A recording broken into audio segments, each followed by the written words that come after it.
Welcome to another deep dive with us. Today we're looking into something I'm sure you're familiar with, the doctrine of double effect. It's that philosophical idea that tries to deal with those times when you might do something good, but it also has a bad outcome. And basically trying to figure out when it's morally okay to do something that has a bad result, as long as you didn't mean for that bad thing to happen. Yeah. So we're unpacking this today, and luckily we have a great resource to do it with. We're using the Stanford Encyclopedia of Philosophy's entry on the doctrine of double effect, and I'm sure you've come across this before. Oh, yeah. Get ready, because this deep dive has some really interesting examples. We've got terror bombers versus tactical bombers, euthanasia versus pain relief, even abortion versus hysterectomy. Yeah. It's amazing how this idea, something that comes from Thomas Aquinas back in the 13th century, still creates so much debate and really challenges us morally. From his Summa Theologica, Aquinas uses the example of self-defense to bring up this whole idea. Like, say you're defending yourself from an attacker and you end up killing them. Even though you kind of knew their death was a possibility, the main thing is whether your goal was to kill them. So it really boils down to what you intended to do. But there's got to be more to it than just saying, oh, I didn't mean for that to happen. You're right. The doctrine of double effect actually depends on 4 specific conditions. These conditions have to be met for an action to be okay, even if it does lead to some bad stuff. These conditions, they've been explained in different ways by philosophers and theologians over the years. You'll see them in books like the New Catholic Encyclopedia or things that Joseph Mangan has written. But let's try to break them down in a way that makes sense, given your background in philosophy. Okay, let's hear. So, the first one. The action itself can't be bad in itself. It has to be morally good or at least neutral on its own. So that example about robbing a bank to donate the money to charity just doesn't work here. Robbing is wrong no matter what your intentions are. So no matter how good your intentions are, a bad action is still bad. Exactly. The second condition is that the bad effect, the one you didn't want to happen, cannot be the way you achieve the good effect. You can't use a bad action as a stepping stone to get to a good outcome. So that famous trolley problem, right? You can't push someone in front of a trolley to save 5 other people, even though saving 5 lives is a good thing. Using someone's death to do that is not okay. Right, so the ends don't justify the means, even if those ends are good. Exactly. Then there's the third condition. This one focuses directly on intent. That bad effect, it can't be what you intended. You can see it coming, even though it's probably going to happen. But your aim can't be to actually cause that harm. So even if you're trying to convince yourself that it's just a side effect, if you know the bad thing is going to happen, it's still a problem. It's not about just hoping for the best, but about what you really meant to do when you acted. That's exactly it. And finally, we've got the fourth condition, the one that people argue about the most, which is that the good effect has to be bigger than the bad effect. It's not just a question of good outweighing bad in some general way. It really requires you to think carefully about how serious each effect is and how they relate to the action itself. This proportionality condition, it's where things get kind of complicated and people see things differently. I can see how this proportionality condition would be something philosophers really spend a lot of time thinking about. How do we measure how good or bad different outcomes are, especially when we're talking about life and death situations? Isn't that all subjective? You're right, it is. That's why you get philosophers like Peter Cataldo, who go even deeper into this. They offer this many-sided way of looking at it. He breaks down how we assess proportionality into 5 different dimensions, which you'll probably find interesting with your philosophy background. So he looks at how bad the effect is, how connected the bad effect is to the action itself, how likely it is that the bad effect will happen, and even how much of an obligation there is to prevent that bad effect. This is really interesting. So it's not just a simple math equation of good versus bad. It's this really complex way of looking at lots of different factors. No wonder people have debated this for centuries. Absolutely. And it gets even more interesting when we start actually using these conditions in real-life scenarios. We'll look at those next. Get ready to explore some of those thought-provoking examples we talked about earlier, from bombers to end-of-life decisions. You'll see how this principle, which seems pretty simple at first, can actually become a really complex philosophical maze. All right, let's dive into some of those real-life examples then. I'm excited to see how this doctrine of double effect works when you actually try to use it. Should we start with that classic terror bomber versus tactical bomber one that always gets people talking? Yeah, it's a great one. It really shows you how important intention is when you're trying to use the doctrine of double effect. So we have these 2 bombers, right? both causing civilian casualties. But the doctrine says that maybe one of them is morally okay and the other isn't. As a philosopher, I'm always interested in how we make those kinds of distinctions. How does the doctrine tell the difference between those two actions when they seem so similar? Well, the difference is what they're mainly trying to do. The terror bomber. They want to create fear and chaos. They're trying to break down the enemy's morale by going after civilians directly. Those civilian deaths, those aren't a side effect. They're the actual way they're trying to achieve their goal. So even if the terror bomber said, hey, breaking the enemy's will could actually end up saving more lives overall, that doesn't make it okay to intentionally harm civilians. Exactly. That kind of thinking, it goes against that second condition we were talking about. The bad effect can't be the way you get to the good effect. You can't use something that's morally wrong to try to get to something good. Makes sense. Okay, but what about the tactical bomber? They're also causing civilian deaths, even if it's not on purpose. So how does the doctrine of double effect decide what's okay there? Well, the tactical bomber, their goal is to take out military targets, which is considered, a legitimate thing to do in war.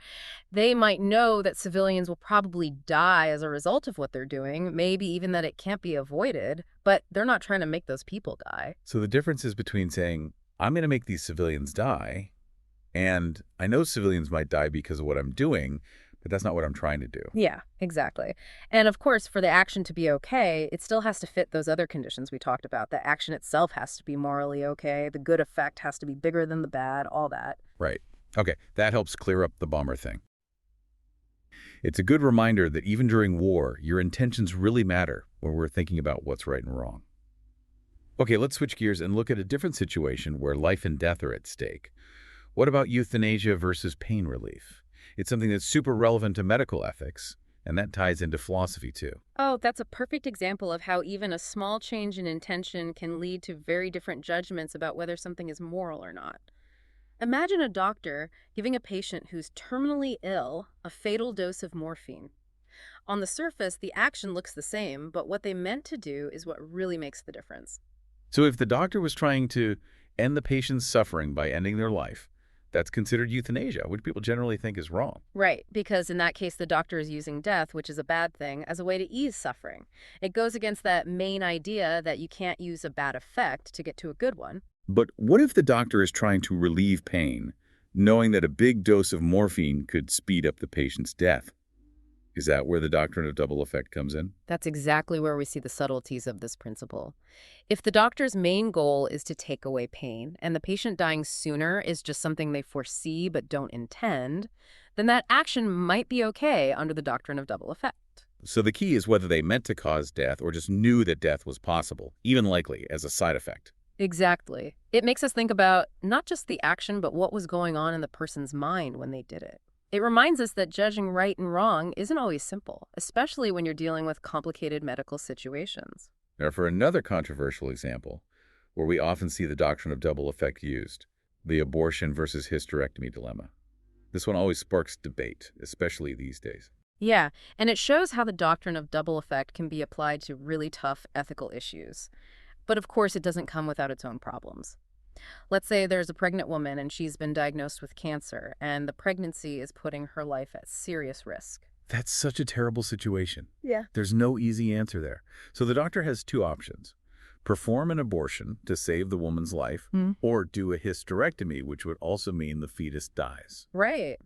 And the doctrine of double effect tries to give us some guidance here. So in the case of abortion, the outcome you want is to end the pregnancy, which means the fetus dies. Whereas with a hysterectomy, the goal is to get rid of the cancerous uterus, which is the thing directly threatening the woman's life. The fetus dying is sad, but it's seen as something that's foreseen, but not the intended result of the procedure. Exactly. And because of that difference in intention, the hysterectomy might be considered morally okay under the doctrine of double effect, while the abortion might not be. It sounds like the doctrine's way of handling these tough situations is to focus on the main goal of the action and making a distinction between what the person meant to happen and what they knew might happen as a consequence. That's the key. But, as you can probably guess, even though the doctrine of double effect seems logical, there are people who don't agree with it, and it has limitations. Even an idea that's been around for centuries gets scrutinized, especially by philosophers. I was just thinking about that. We've seen how it works, but I'm sure there are arguments against it and different ways of looking at it. It wouldn't be philosophy without some healthy debate, right? You're absolutely right. So let's look at those challenges and see why the doctrine of double effect, even though it seems kind of intuitive, might not always give us the clarity or guidance we're looking for in these tough moral situations. I'm ready. What are some of the main criticisms people have against this principle that seems so simple at first glance? One of the most common ones is something called the problem of closeness. It basically points out how hard it is to tell the difference between a side effect you see coming and a means to an end that you actually intended. Remember that abortion hysterectomy example? Yeah, the one where what happens to the fetus is the same in both cases. I know. I see where you're going with this. Some philosophers say that in both those cases, you can't really separate the death of the fetus from the act of saving the woman's life. So, is the fetus dying really just a side effect, or is it just an unavoidable part of saving the woman, no matter what we call it? So the line between intention and foresight gets blurry, and it makes it really hard to use the doctrine of double effect in a way that makes sense all the time. Exactly. And this brings up another question. Are we really judging these actions based on some objective standard, or are we letting our own biases and interpretations affect how we judge things?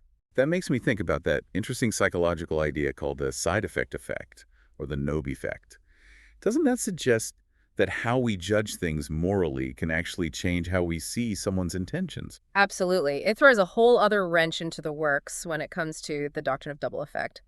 Basically, it says that if we think an action is wrong, we're more likely to see the bad result as something the person meant to do, even if there's no real proof of that. So our own moral beliefs can affect how we see someone else's intentions, and that can lead us to judge them unfairly. It seems like it. There's a great example using the trolley problem that shows this really well. Yeah, I know the trolley problem. It's a classic in ethics discussions. Okay, so picture this.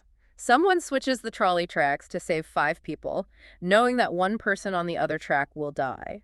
Right, that's the classic dilemma.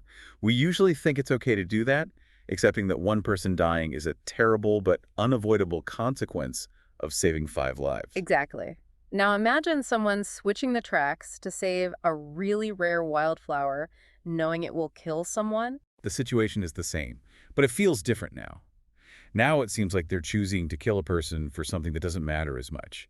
Right. And studies show that people are more likely to say that the person intended to kill the person in the second scenario, even though switching the tracks is the same in both cases. So it's not just about the action, but about how we morally judge the outcome. Saving 5 lives makes the side effect seem okay, while saving a wildflower doesn't. Exactly. And this really interesting psychological effect challenges how objective the doctrine of double effect really is. If our own moral judgments can affect how we see intention, can this doctrine really be a consistent and fair guide? It's something to think about for sure. We're really uncovering a lot of complexity here.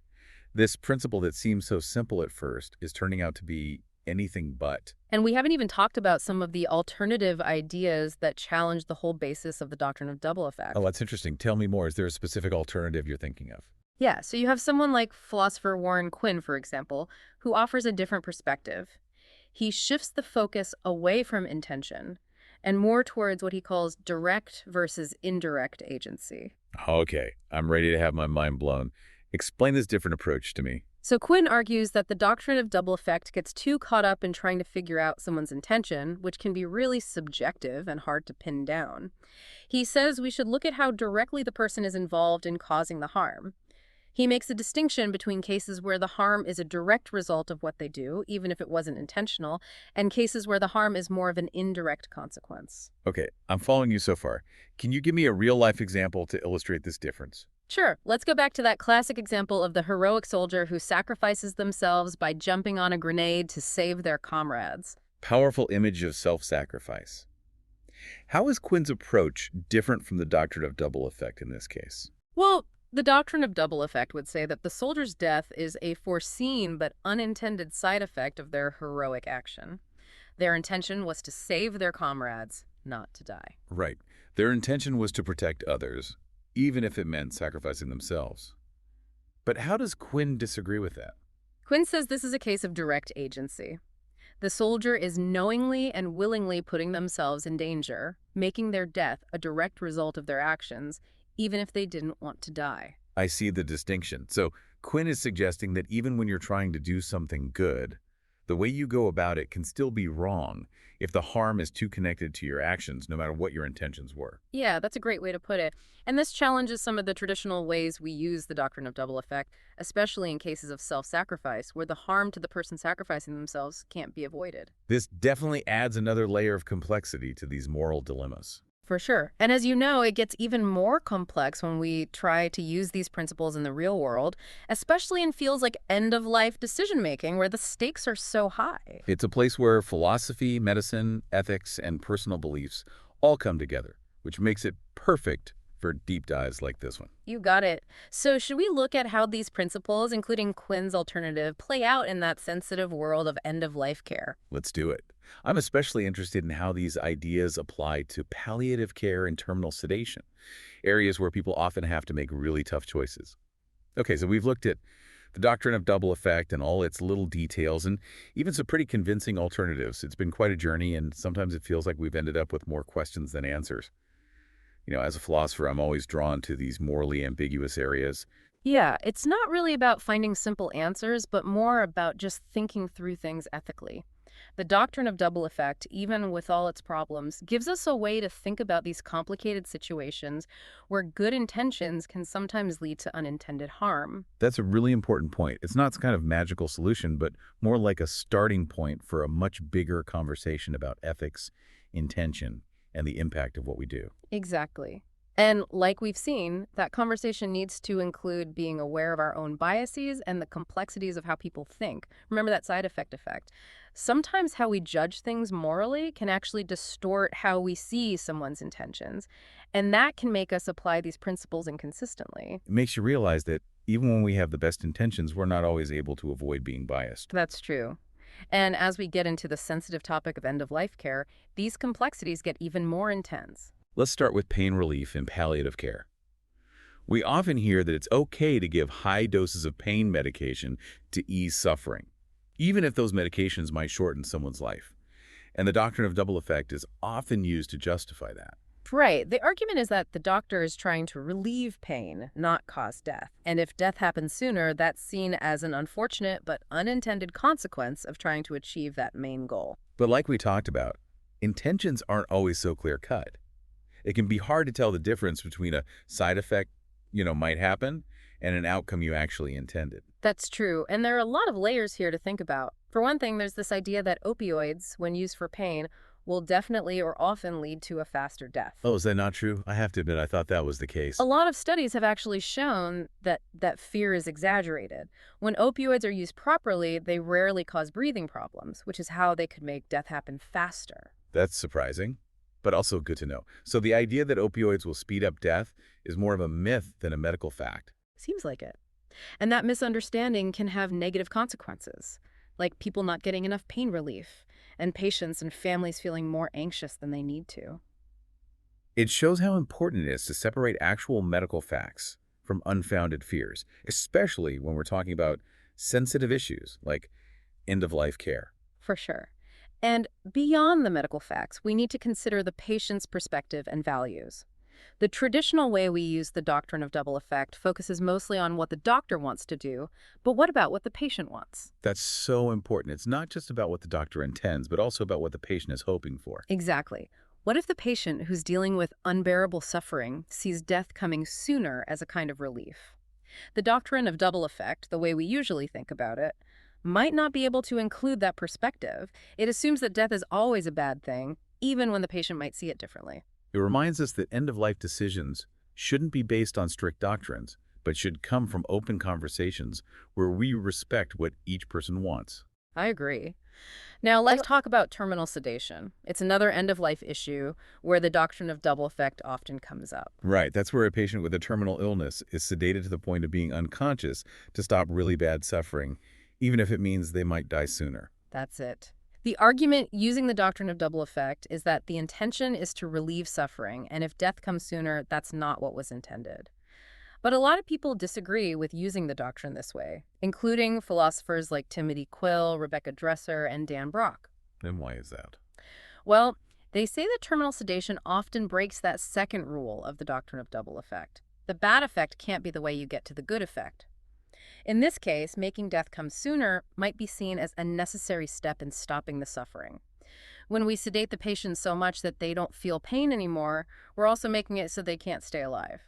So it's hard to say that making death come sooner is really an unintended consequence when it's so tied to relieving pain. Exactly. The line between what you intended and what you just knew might happen gets blurred, which makes you wonder if the doctrine of double effect really works in this situation. These examples from end-of-life care really show how limited it is to try and fit these complex and personal situations into a rigid ethical framework. It makes you think.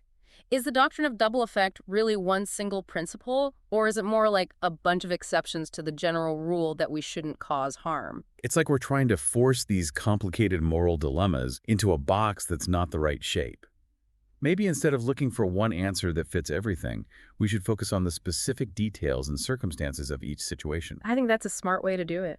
Looking at all the little things, the motivations, the possible harms and benefits, and weighing them carefully for each case. And recognizing that sometimes there might not be a clear, universal answer. It's not so much about finding the right answer, but more about thinking things through carefully, knowing our biases, and understanding that no single ethical principle can explain everything. Well said. This has been such a thought-provoking deep dive. It's amazing how a concept that seems so simple can become so complex when you really look at it. It just shows how powerful philosophy is. It challenges what we think we know and shines a light on the gray areas of human experience. And to you, our listener, thank you for joining us on this journey of philosophical exploration. We hope this deep dive has given you some new things to think about and consider. And remember, this is just the beginning. The Stanford Encyclopedia of Philosophy article is a great place to start if you want to learn more. And there are so many other philosophy books that go even deeper into the details of the doctrine of double effect and other ways of thinking about it. We've only just scratched the surface here. There's a whole world of philosophical questions out there waiting to be explored. Maybe this deep dive will spark some of your own unique thoughts and ideas about this age-old problem. And given your background in philosophy, I bet you're already thinking about how these principles could apply to today's ethical challenges, like the ones we're facing with artificial intelligence. Think about self-driving cars that have to make life or death decisions. Could the doctrine of double effect, or maybe Quinn's idea, help us program ethical algorithms? That's a fascinating question to think about, and it shows how these old philosophical ideas are still relevant in our world that's changing so fast. Definitely. It reminds us that philosophy isn't just some abstract academic thing. It's a really important tool for understanding how to live in a complex world, both now and in the future. I couldn't agree more. We're looking forward to diving into another interesting topic with you soon. Until then, keep those philosophical wheels turning.